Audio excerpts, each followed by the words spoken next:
자, 우리 사랑하는 중간 청년 여러분, 우리 묵상운동 우리 12주차가 우리 끝났습니다. 날씨가 계속 더워지고 있어요. 더워지고 있는 이 상황 속에서, 그리고 코로나19도 지속되는 상황 속에서 우리 모두 건강 잘 지키면서 또한 우리 마음을 지켜가기 위해 항상 묵상에 힘을 쓰며 나아가는 우리 청년들이 되었으면 좋겠습니다. 자, 11주차는 예루살렘 공회에서 결정된 내용을 안디옥 교회에 전달하는 내용과 그리고 2차 선교 여행의 시작에 대해서 보여주고 있습니다. 자, 그럼 함께 어떤 내용이 있었는지 살펴볼까요? 안디옥 교회에서 일어났었던 문제를 놓고 예루살렘 교회 리더들은 모여서 회의를 하며 결론을 냅니다. 그 결정은 최소한의 내용 외에는 이방인 성도들에게 더 이상 율법의 짐을 지우지 않기로 한 결정이었는데요. 그러한 결정을 편지에 담아서 예루살렘 교회를 대표해서 유다와 실라를 보냅니다. 그들은 바울과 바나바와 함께 안디옥 교회를 방문하게 됩니다. 여기에는 두 가지 말이 대조적으로 나오는데요. 먼저는 예루살렘에서 온 자들이 한 악의적인 말입니다. 24절에 표현된 괴롭게 하다라는 말은요, 도시를 약탈하는 군사적 은유를 담은 말입니다. 파괴적인 표현이죠. 이들이 안디옥에 퍼뜨린 그 말이 그러한 역할을 했다는 것입니다. 그들의 마음을 무너뜨리고 괴롭게 하였습니다. 그것은 교회에 혼란을 가져왔습니다. 결국 이것은 하나님께서 기뻐하는 모습이 아니었다는 것입니다. 그와 반대로 예루살렘 교회에서 파송된 자들은 어떠한 이야기를 하였죠? 위로의 말을 전하였습니다. 여러 말로 형제를 권면하며 굳게 세웠습니다. 이들의 말은 교회를 굳건히 세우는 말이었고 믿음의 동역자들에겐 위로와 소망을 주는 말이었습니다. 바로 이것이 하나님께서 기뻐하시는 말이 아닐까요? 말이 사람과 공동체를 살리기도 하고 죽이기도 합니다. 우리도 하나님께서 기뻐하시는 교회와 사람을 세우는 그런 아름다운 말을 전하는 자가 되었으면 좋겠습니다. 어쨌든 안디옥 교회에서 일어났었던 사건은 갈등으로 시작했지만 참 아름답게도 연합으로 마무리가 되었습니다. 연합은 한 마음으로 뜻을 모으는 것입니다. 바로 초대교회 가운데 이러한 기도와 노력이 있었다는 것입니다. 우리 또한 갈등을 피할 수는 없겠지만 그때마다 하나님께서 기뻐하시는 것에 한 마음으로 합의하여 함께 움직이는 아름다운 공동체가 되었으면 좋겠습니다. 갈등이 해결되고 아무런 문제가 없이 모든 일이 잘 진행되어 가는 것 같았지만 그들 가운데 또 다른 문제가 생깁니다. 바울이 바나바에게 2차 선교 여행을 제안하는 과정 가운데 다툼이 생긴 겁니다. 바나바는 마가 요한을 데리고 가고자 했으나 바울이 이를 반대했기 때문입니다. 바울과 바나바는 이 문제를 심히 다투었다라고 기록합니다.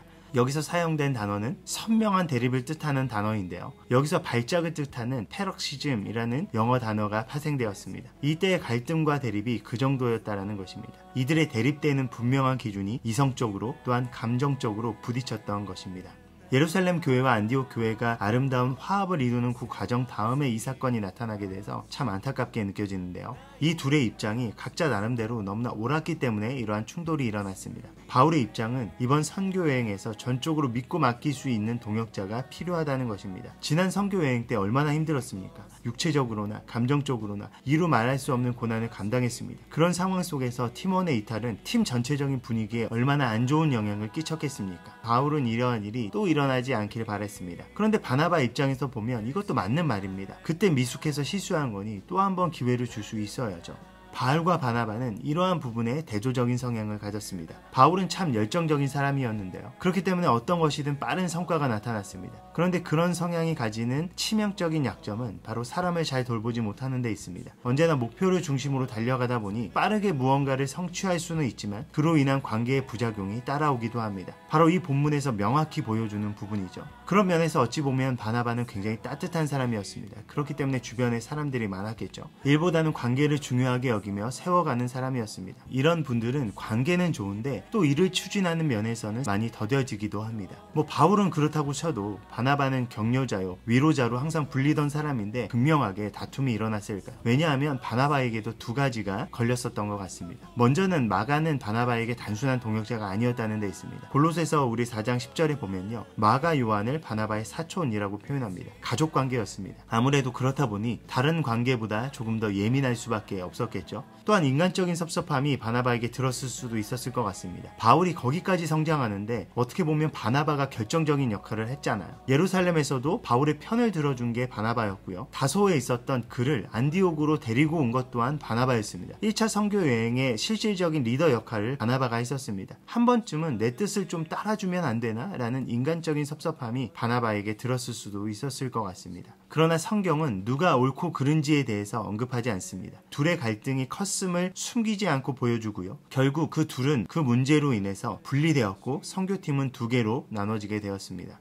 바나바는 마가를 데리고 자신의 고향인 구브로로 가서 사역을 하고 바울은 로마 시민인 실라와 함께 동행하여 전혀 새로운 선교 사역의 길을 엽니다. 이 둘의 갈라짐은 너무나 안타까운 것이었지만 하나님께서는 그조차도 사용하셔서 더 큰 선교의 지경을 넓히셨다는 것입니다. 더 은혜로운 것은 이들의 관계가 거기서만 끝나지 않았다는 것입니다. 바울과 바나바는 다시 주 안에서 함께하는 동역자가 되었고 바울은 마가를 인정하고 삶의 말미에서 그를 너무나 보고 싶어합니다. 결국 이들은 성장하고 다시 연합했다는 것입니다. 하나님께서 인간적인 연약함을 들어서 그분의 선으로 바꾸시는 분이십니다. 그렇다고 해서 인간의 연약함이나 분노 그리고 연합하지 못함을 정당화해서는 안 됩니다. 교회는 무엇보다 화평을 따를 수 있어야 되고 한마음이 되어야 합니다. 우리 또한 어쩔 수 없이 마주하는 문제 속에서 우리를 화평으로 이끄시는 주님 바라보며 함께 성장하며 화목할 수 있는 우리 모두가 되었으면 좋겠습니다.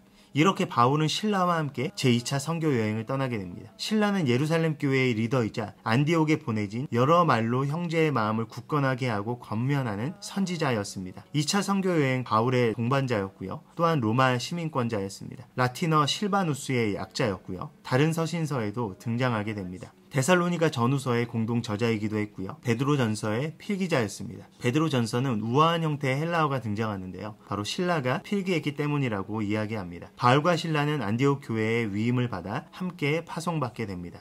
바울의 2차 선교여행은 주 49년부터 52년까지 3년에 걸쳐진 사역이었습니다. 바울은 먼저 더베와 루스드라를 방문합니다. 그리고 그곳에서 디모데를 팀에 합류시킵니다. 디모데는 유대인 어머니에게서 자란 경건한 신앙인이었습니다. 그는 루스드라와 이고니온에 있는 형제들에게 칭찬을 들을 정도로 인정을 받던 자였습니다. 그는 바울과 함께 2차 선교여행을 떠나게 되며 또한 바울의 사랑받는 제자가 됩니다. 그런데 디모데를 팀에 합류시키기 전에 바울은 그를 데려가 할례를 받게 합니다. 그렇게 이방인들이 할례를 받는 것을 반대했었던 바울이 자신이 아끼는 디모데에겐 왜 할례를 받게 했을까요? 디모데는 유대인이었지만 혼혈인이었습니다. 그렇기 때문에 디모데는 정식 유대인으로 인정받지 못할 수도 있었는데요. 바울은 디모데가 일반 성도였다면 그렇게 하지 않았을 것입니다. 그러나 바울은 그가 함께 선교를 떠날 자로서 또한 장차 교회 리더가 될 자로서 자격의 의미로서 이것을 생각했었던 것 같습니다. 물론 사역자가 할례를 무조건 받아야 될 의무나 책임이 있었던 것은 아니었습니다. 그러나 유대인들에게 복음을 조금 더 효과적으로 전달하기 위해서 바울은 그것을 옳게 여겼고 디모데 또한 그것을 받아들였습니다. 오직 선교 사역을 위한 것이었습니다. 이것은 바울의 사역 가운데도 그 스스로 희생에 앞장서고 절제하는 태도였습니다. 고린도전서 9장 23절에 바울은 이렇게 이야기합니다. 내가 복음을 위하여 모든 것을 행함은 복음에 참여하고자 함이라. 바울은 오직 복음을 위하여 그 상황에 맞게 그 사람들에게 합당하게 증거하는 것에 집중했던 것입니다. 그리고 복음을 위해서 어떠한 희생도 마다하지 않았습니다. 디모데는 그렇게 바울을 닮아가는 제자로서 훈련이 되게 됩니다. 바울은 그렇게 디모데를 합류시키고 더베와 루스드라를 비롯한 여러 성을 다니며 예루살렘 교회에서 작정한 규례를 전하며 그들의 믿음을 더욱더 굳건해지도록 돕습니다. 그렇게 바울의 일행은 움직입니다. 그런데 그들의 움직임에 계속해서 성령님께서 개입하십니다. 그들이 부르기아와 갈라디아 지방에서 사역을 마치고 남서쪽에 위치한 아시아 쪽으로 가서 복음을 전하고자 할 때도 막으셨고, 그래서 그들이 방향을 돌려서 무시아 쪽으로 가서 비두니아 쪽으로 가려고 할 때도 허락하지 않으십니다. 동쪽에서 온 그들이 남쪽도 북쪽도 다 막혀지게 되자 서쪽으로만 가다 보니 그들은 드로아에 도착하게 됩니다. 끝내 도착한 드로아에서 주님께서는 바울에게 환상을 보여주시며 마게도냐를 향하게 하십니다. 여기서 특별한 것은 이들이 마게도냐를 향하는 시점을 기록한 10절에서 지금까지 보았던 3인칭의 표현이 아닌 1인칭 복수인 우리라는 표현이 나온다는 것입니다. 바로 이 지점에서 누가가 바울의 선교팀에 합류했다라고 봅니다.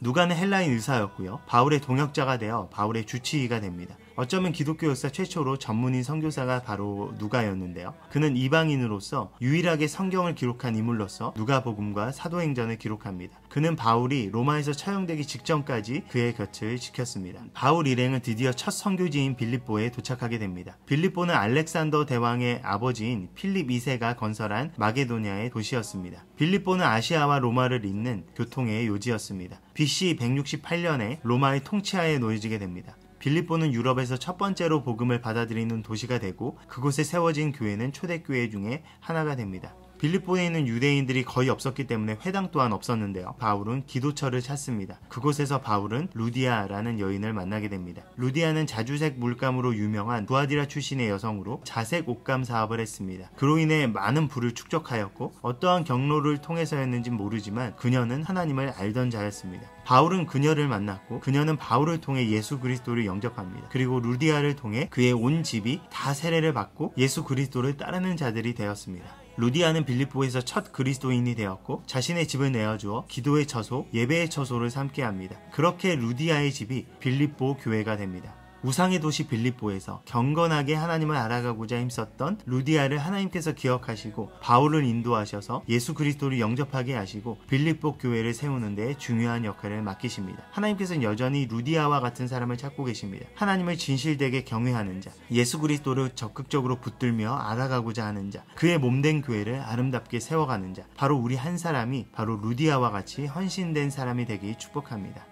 빌립보에서 바울 일행은 귀신 들린 여종 한 명을 만나게 됩니다. 그런데 그녀는 바울 일행을 계속해서 따라다니며 지극히 높은 하나님의 종으로서 구원의 길을 너희에게 전하는 자라고 외쳤습니다. 이로 인해 바울은 심히 괴로웠다고 합니다. 점치는 일은 고대 사회에서 굉장히 흔한 일이었습니다. 사람들은 델피 같은 곳에 가서 아폴론의 여사제에게 결혼해서부터 전쟁에 이르기까지 모든 것에 조언을 구했습니다. 점치는 일이 사업처럼 돈벌이 수단이 되었고 이러한 일에 귀신의 영향을 받은 사람들을 사용하기도 했습니다. 그 여종의 주인들은 이러한 착취를 통해서 많은 이윤을 챙겼을 것입니다. 얼핏 들으면 그녀가 하나님을 고백하고 선포하는 것 같습니다. 물론 귀신이 하나님의 존재를 알고 무서워합니다. 그러나 그것을 들은 빌립보 사람들은 달랐습니다. 그녀가 높으신 하나님과 구원을 말할 때 그녀의 의도와는 달리 그들은 높으신 하나님을 제우스나 그들이 섬기는 최고의 신으로 여겼을 것이고 구원을 예수님께서 이루신 것이 아니라 단순히 그들이 닥친 현실에서의 탈출로 오해할 수 있었습니다. 또한 그녀의 이야기는 악한 영의 고백이었습니다. 악한 영이 복음에 유익한 일을 할까요? 오히려 복음에 방해가 되려는 의도 또한 있었을 것입니다.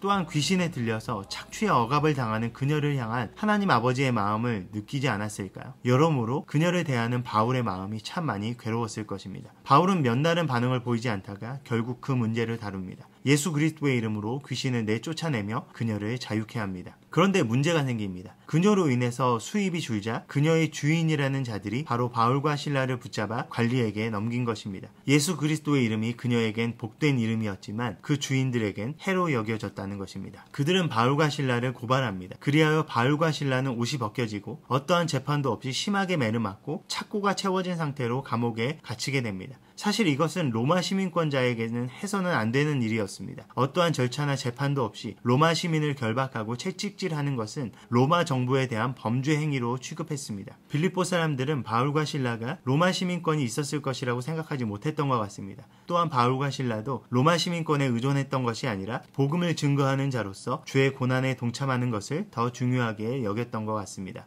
누가 보아도 억울하고 화나는 상황입니다. 바울과 실라가 여기에 오고 싶어서 왔습니까? 성령님께서 다 막으시고 이끄셔서 여기까지 온 것 아닙니까? 그 명령에 순종한 것뿐인데 이들이 당한 결과는 고난이었다는 것입니다. 밤이 되면 육체적으로나 정신적으로 힘들 수밖에 없었는데요. 특별히 로마 감옥에서 쓰였던 이 착고는 잠을 제대로 잘 수 없도록 불편하게 조이는 것이었습니다. 건강한 몸에 채워져도 불편한데 심한 매질 후에 그것을 차고 불편한 자세로 있다고 생각해 보십시오. 그런 고통 속에서 바울과 실라는 기도와 찬송을 했다고 기록합니다. 또한 그들의 기도와 찬송을 다른 제수들이 듣습니다. 고통 속에서 그들이 할 수 있는 지극히 인간적인 행동이 무엇이었을까요? 바로 불평과 원망과 자기 연민이었습니다. 그러나 바울과 실라는 환경의 지배를 받지 않고 찬양하기로 결정합니다. 아지스 페르난도라는 분은 이렇게 이야기합니다. 우리가 여전히 치유되지 않고 상처를 안고 산다면 결국에 비기독교적인 방식으로 행동할 것이다. 우리는 고통의 찌름이 제거될 수 있도록 하나님의 영원한 진리가 그 상황에 영향을 줄 수 있도록 자신을 훈련해야 한다. 그렇기 때문에 부정적인 환경 속에서 우리는 더욱더 기도하고 찬양함으로 깨어나야 합니다. 환경이 바뀌지 않을지라도 하나님께서는 우리가 그 환경을 이겨낼 수 있는 힘과 소망을 허락하실 것입니다. 바울은 그것을 경험하였습니다. 하나님으로부터 오는 소망, 그분으로부터 오는 기쁨과 평강, 모든 것을 이겨낼 수 있는 성령의 능력 말입니다. 우리 또한 힘들고 어려운 세상을 통과합니다. 그때 우리 또한 환경의 지배를 받지 말고 하나님을 찬양하기로 결심하며 모든 순간을 믿음으로 이겨낼 수 있는 우리 모두가 되길 축복합니다. 자, 이제 우리 묵상 12주차를 진행합니다. 자, 묵상 12주차는 주삼 56번부터 60번까지 진행되는데요. 바울이 빌립보 감옥에서 풀려나는 과정과 그 과정 가운데 간수와 그의 가정이 예수 그리스도를 믿고 돌아오는 과정을 보여줍니다. 또한 데살로니가, 베레아, 그리고 아덴에서의 전도 사역을 보여주고 있습니다. 다음 주 묵상 본문 가운데도 하나님께서 부어주시는 놀라운 은혜가 있을 것을 기대합니다. 무더위가 지속되지만 환경의 지배를 받지 않고 이번 한 주도 묵상으로 모든 것을 이겨내는 우리 모두가 되길 축복합니다. 자, 여러분 준비됐죠? 중앙전년 파이팅! 묵상운동 파이팅!